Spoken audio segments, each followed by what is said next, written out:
ومن يتوكل على الله فهو حسبه। আল্লাহ বলেন, যে ব্যক্তি আল্লাহর উপর তাওয়াক্কুল করে আল্লাহই তার জন্য যথেষ্ট হয়ে যান। এই জন্য আল্লাহর উপর ভরসা করতে হবে।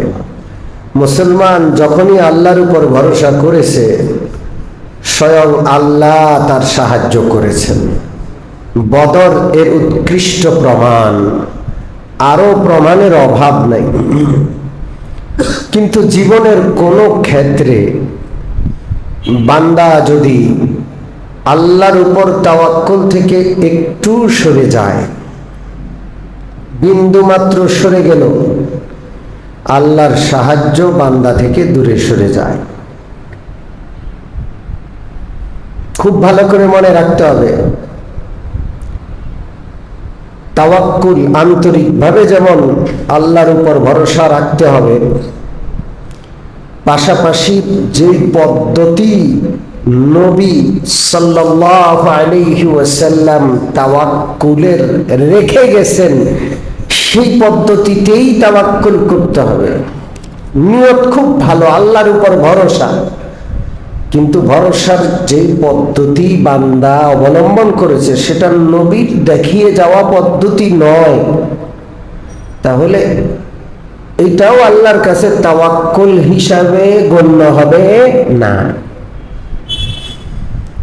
একটু সময় লাগলেও আমি দুইটা দৃষ্টান্ত দেব।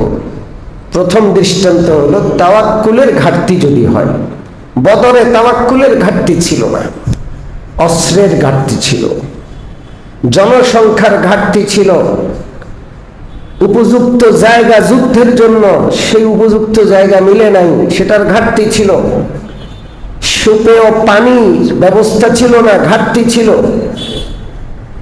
কত ঘাটতি, কিন্তু তাওয়াক্কুল পূর্ণ। আল্লাহ ফেরেশতা পাঠিয়ে সাহায্য করেছেন, অলৌকিকভাবে আল্লাহ সাহায্য করেছেন।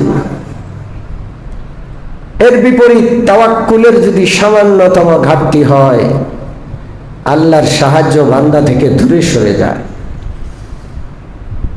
এর উৎকৃষ্ট উদাহরণ হলো হুনাইনের যুদ্ধ। আল্লাহ রাসূল সাল্লাল্লাহু আলাইহি ওয়াসাল্লামের জীবদ্দশায় সর্বশেষ যে যুদ্ধগুলো হয়েছিল, এর মধ্য থেকে একটা যুদ্ধের নাম হলো হুনাইনের যুদ্ধ, গজওয়াতুল হুনাইন। কি নাম? হুনাইনের যুদ্ধ। জোরে বলেন হুনাইন। জোরে বলেন কি নাম?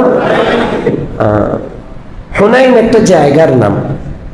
বদরের যুদ্ধ কেন বলা হয়? বদর একটা জায়গার নাম, ওখানে ওই যুদ্ধ হয়েছিল, এই জন্য নাম কি? ওহুদের যুদ্ধ কেন বলা হয়? ওহুদ একটা পাহাড়ের নাম, ওই পাহাড়ের পাদদেশে ওই যুদ্ধ হয়েছিল, এই জন্য কিসের যুদ্ধ? ঠিক হুনাইন একটা জায়গার নাম, মক্কা এবং তায়েফের মাঝামাঝি। কোথায়? মক্কা এবং তায়েফের মাঝামাঝি একটা জায়গার নাম হুনাইন। ওইখানে এই যুদ্ধটা সংগঠিত হয়েছিল বিধায় এই যুদ্ধটার নাম হুনাইনের যুদ্ধ। জোরে বলেন কি যুদ্ধ? হুনাইনের যুদ্ধ।